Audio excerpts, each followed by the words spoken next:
Welcome back, Freedom Protectors.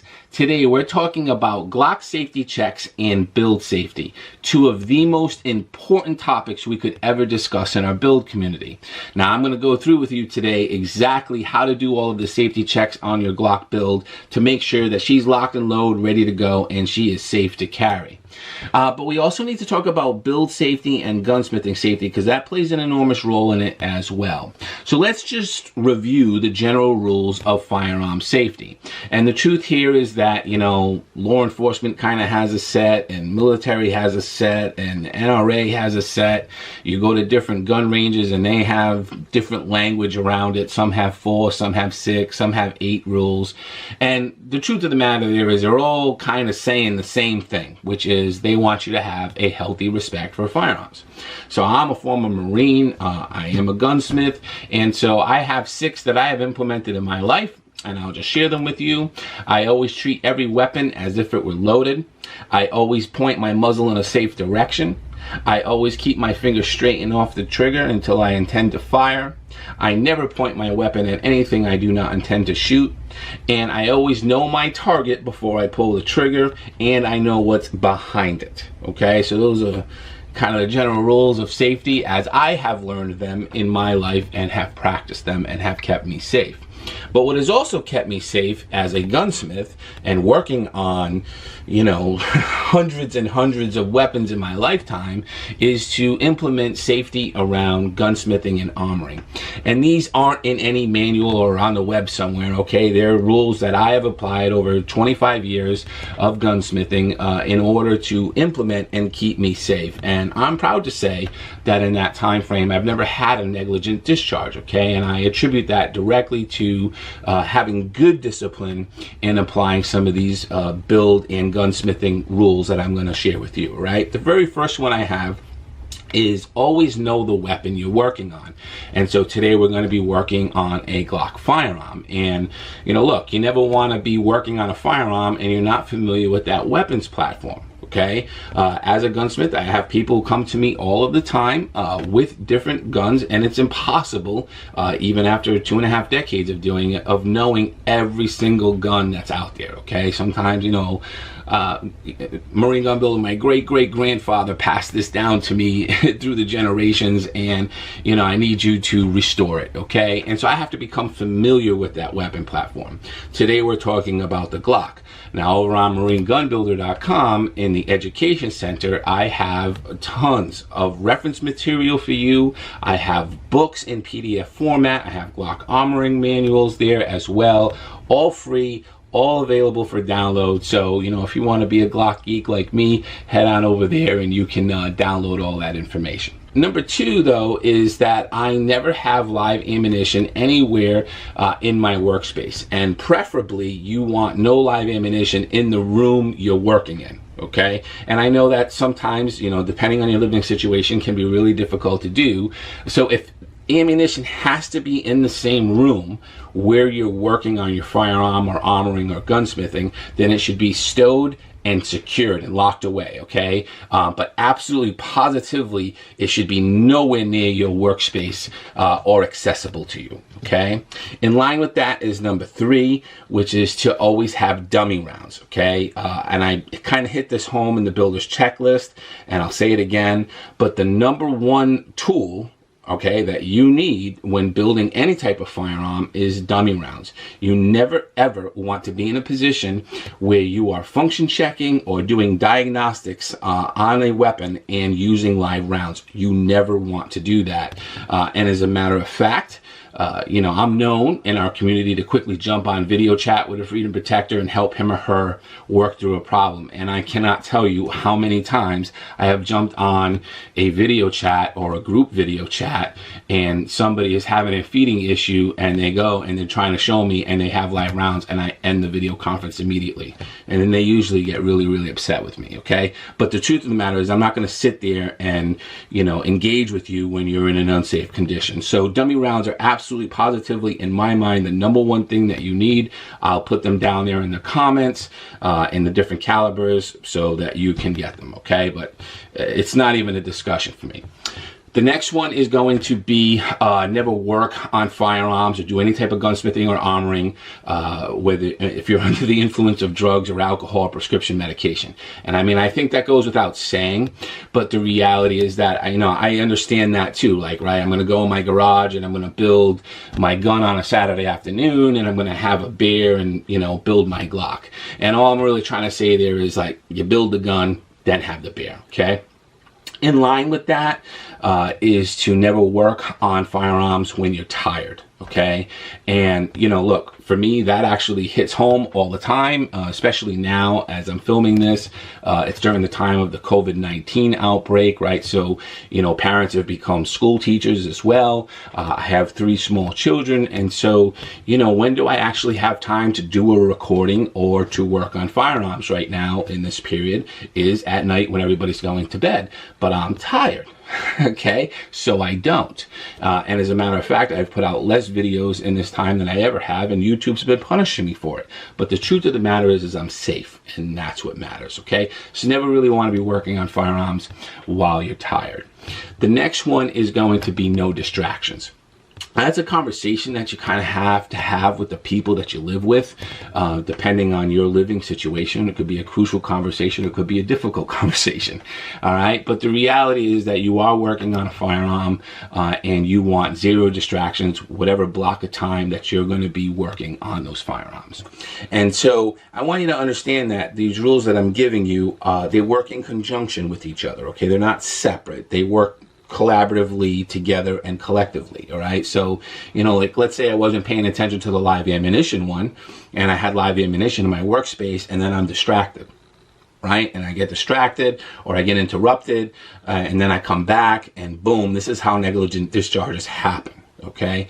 And so they work together in conjunction with each other. But with no disruptions, you have to have that conversation with the folks that you live with that, look, in this block of time, I'm going to be working on a firearm and I want to be safe. Okay. So no interruptions and no distractions.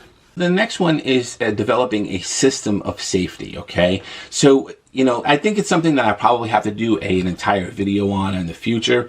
But really quick, like I said, I have 3 small children in the firearms industry. So, there's not a day that doesn't go by that I don't have my hands on a firearm in some form or fashion. Okay. And the truth there is that I've had to develop a system over a period of time that keeps me safe and everybody else safe. Okay. So I'll give you an example of that. I have all my lowers in one safe and I have all my uppers in another. I don't ever have them mixed together. I have ammunition yet in another safe with magazines. So they're all completely different. The only guns that I have assembled that are ready to go are my carry weapon and my home defense weapon. Everything else is in different safes. That also keeps us safe, but it's also a security thing, right? In case, somebody was stupid enough to break into Marine Gun Builder's home and they were able to survive in order to get to the safes, they got to break into many different safes, okay? And it makes it really, really difficult for them. So that's like a system of safety. And then last but not least is to have good PPE practices, right? Personal protective equipment. So with the Glock firearm, we're not doing too much here with heavy machinery. But, as you grow and build in your skill set and building 80% firearms, having gloves and masks and ear protection, eye protection, all play an enormous role in keeping you safe and making sure that you have a very long career in gun building. All right. So with all that said, that's all of our safety rules. What we're going to do is we're going to jump down here and I'm going to walk you through how to do different safety checks on your Glock firearm. All right, let's go ahead and bang out these Glock safety checks. So the first thing that I'm going to do whenever I clear any weapon is to find the magazine release button and drop the magazine. Next, I'm going to go ahead and pull the slide back, and I'm going to look down that mag well along the back of the breech face into the feed ramp area up into the chamber as a first visual pass to make sure that I see no obstructions. The next thing I'm going to do, give it a couple of racks, and that's just a really good healthy habit to get into. Next, we're going to lock open the slide, and we are going to now visually and physically inspect this weapon to ensure that it is clear. I'm going to look down the mag well and I'm going to make sure that it is clean, clear, and free from obstructions. I'm going to look along the back of this breech face area here, again, ensuring that it's clean, clear, and free from obstructions. I'm going to be looking at that firing pin hole to make sure that I do not see the firing pin protruding from the firing pin hole. I'm going to look down here into the feed ramp area and up into the chamber, again ensuring that it is clean, clear, and free from obstructions. At this point here now, I have visually inspected this weapon and it appears to be clear. I am now going to do it physically. That means I'm going to take my finger, I'm going to come down into the magwell area and in a sweeping motion come across the back of the breech face, up into the feed ramp area, through the chamber, and out. Okay, so it looks just like this. And I do not feel anything, so we can go ahead and send that slide home, and this weapon is now clear. Now we need to do a takedown. And so what's very unique to Glock is it requires us to fire the gun in order to do a takedown and split the lower and the upper. And that kind of goes back to what I was talking about earlier, right? Freedom protector, which is know the weapon you're working on. And so with the weapon pointed in a safe direction, we're going to go ahead and pull the trigger. Then I'm going to take my thumb and my index finger and I'm going to place it on either side of the slide lock. I'm going to apply some downward pressure. Now it's not going to move because it is currently engaged, and we're going to have to pull the slide back just a little bit to disengage it and release it so that it can go down. So I'm going to take my other hand, come up and over the slide just like this. And now with that downward pressure on that slide lock here, I'm going to pull the slide back just slightly. That's it. That's all it needed. And now I have that play that I need. And then I can push it off, and we have separated into two halves, an upper and a lower. The Glock has three safeties, okay? It has our trigger safety here, it has a drop safety up on our cruciform, and we have a firing pin safety on the slide. The first safety we're going to talk about is our trigger safety right here on our trigger shoe. Our trigger shoe is connected to our trigger bar. On the trigger bar, we have this portion here, which we refer to as the vertical extension or the shark fin. All the way back here on the trigger bar is our bird's beak, and this is the area that interacts with our connector. And then on top here, we have our cruciform, and at the rear where it's bent, that is our sear. Okay? So to understand how our trigger safety works, in the back of it, we have a little tab. We call that the safety tab. And when I press in the safety on the front of the trigger shoe, the back is going to disengage and go inside the shoe, just like that. And when I release, it comes back out. So let's take a look at that now on a frame. Now remember that this gun is in the fired position because we had to fire it in order to separate it, okay? And so what we're going to do is I'm going to manually reset it by pushing that vertical extension, that shark fin, all the way forward. And as I do that, we're going to see that safety tab in the back of the shoe pop out and re-engage. See it? And now when I let it go back, it's going to put itself right against the back of the rear polymer of the trigger guard, just like that. And it is now engaged. And so we want to make sure that it has a really good tight fit resting up against the back of that polymer. And so what we're going to do is take our two thumbs and we're going to put it on either side of that trigger safety, and we're going to press down. And we're going to make sure that it has good resistance and that it's not giving way and disengaging. And that is good to go. The next thing we're going to do is check the operation of the trigger safety and make sure that it moves back and forth freely with no obstructions. So again, I'm going to push forward on my shark fin, and I'm going to press that trigger and making sure that the safety tab is engaging and disengaging with no problems. And it is. So that's a safety check for our trigger. That's good to go. The next one we're going to do is our drop safety, and so let's talk about that. All right, for our next check, we're going to be checking the drop safety on the cruciform, okay? And so let's understand how that works. So we have our trigger shoe and we had our safety. As I press that safety in and that safety tab retracts up into the shoe, as that is occurring, the trigger is moving back just like this, okay? And the rear here, that bird's beak, is hitting the arm of the connector. As it hits the arm of the connector, it's going to be guided down. And once it comes down, that's when the gun fires, okay? On the other side of our cruciform, what's happening is it's sitting up here on what we call the shelf. That's this area here. And as it's hitting that connector again, that angle, it's going to push it down and off the shelf. So what we need to make sure is that the cruciform is sitting up there nice and tight on that shelf, and that it doesn't automatically just fall off and cause the gun to fire. So let's look at our frame for a second, and we'll reset the trigger just like so. So here we are. What I'm going to do is take an armorer's punch, and I'm going to put it dead center of the cruciform, and I'm going to firmly push down and make sure that it does not fall off the shelf and fire the weapon. I'm also going to right on the sear, and I'm going to press down and make sure that it does not fall off that shelf. The next thing I'm going to do is take a small punch, and I'm going to put it between the front of the cruciform and the rear of the polymer, and I'm going to give it a little nudge. Just like this. I'm not manhandling this. I just want to make sure that it doesn't inadvertently, with just a light touch, fall off the shelf and fire the gun. And so that's it. That safety is good to go. That passes. All right, so let's understand the firing pin, the safety plunger, and how this all works together, and do our safety check for our firing pin safety. So on your firing pin, you have the lug face in the back. The lug face is married up, or engaged as we say, to the sear on the rear of the cruciform, just like that. Okay? And our vertical extension is met and married up with our safety plunger. Okay? And so when we pull the trigger, our vertical extension is telling the safety plunger, hey, I need to move, I'm being pulled. Okay? And so as this is going back, and our married up on our lug face, this is going back, hits the angle of that connector and drops, our firing pin now, because it has a spring on it, is propelled forward. It comes through the breech face via the firing pin hole and ignites our round and fires the gun. Make sense? So here in the slide, we can see that the firing pin is protruding right now through the firing pin hole, and it's in the fired position. It's in the fired position because we had to fire the gun in order to do a takedown. So the first thing that I'm going to do is I'm going to reset it to the non-fired position.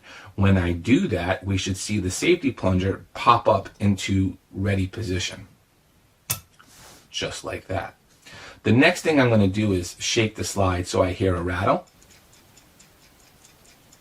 I do. And I'm going to engage the safety plunger by pushing it down and shake it again. And you should still hear the rattle. Okay? The rattle means that it's clean and it's clear and it's free from obstructions. It doesn't mean that the gun is safe, okay? It just means that it's clean and clear and free of obstructions. If you do not hear the rattle, then it's time to clean the gun. Okay, so you pull that out, clean it all, clean the spring, follow my guides on exactly how to do that. So now we need to make sure that the safety is working. So it's engaged and it's ready, and I should not be able to push this firing pin forward because there is no trigger with a vertical extension telling it that, hey, somebody's pulling the trigger. So we should not be able to get by that safety plunger, and I can't. It's not coming out, okay? Then I'm going to push it down and simulate as if it was engaged, and I'm going to push it forward, and we should be able to come right through, just like that. Okay? So this one passes muster. Now that we covered the three safeties of the Glock, we need to talk about engagement. Now, engagement isn't a safety of the Glock, but it plays a vitally important role in making sure that the Glock is a safe firearm. So we have our firing pin here, and we have the lug face of the firing pin. That lug face is covering the sear right here, and Glock says you need to have 2/3 coverage of that sear in order for the firearm to be considered safe. So let's actually take a look at that here in the slide. Here in the slide, we have the lug face of the firing pin, and our trigger would be inside the frame, and the sear is backing right up to that lug face, and we need to have 2/3 coverage in order for the firearm to be safe. Well, what does that mean? Well, visually speaking, it's really tough, even with an armor's backplate, to tell completely what 2/3 coverage of that little piece of metal is. And I have a little trick so that you can visually kind of understand what it is. The sear on a trigger bar is usually around 1.3 millimeters, right? Sometimes it's 1.29. It can go up to as high as 1.33. As the firing pin thickness is usually between like 0.81 and 0.88. And that's roughly 2/3 coverage of your sear. So if we put the firing pin up to the sear and we line it up to the top, that would be considered 2/3 coverage of your sear. So to show you that, I'm actually going to take a pair of calipers out. We'll turn them on. Just reset that to 0. And like I said, this is going to be right in the vicinity of 1.3 millimeters. And so right on the money, 1.3, okay? The thickness of your firing pin is going to be, again, like 0.81 to 0.88. It's going to kind of be in that world there. So 0.82, okay? So that's roughly the 2/3 coverage visually that you're looking for in order to make sure that the firearm is safe. So let's actually look down now and make sure that that's what's occurring. We're going to put our barrel in, our recoil spring in. I'm going to take the firearm.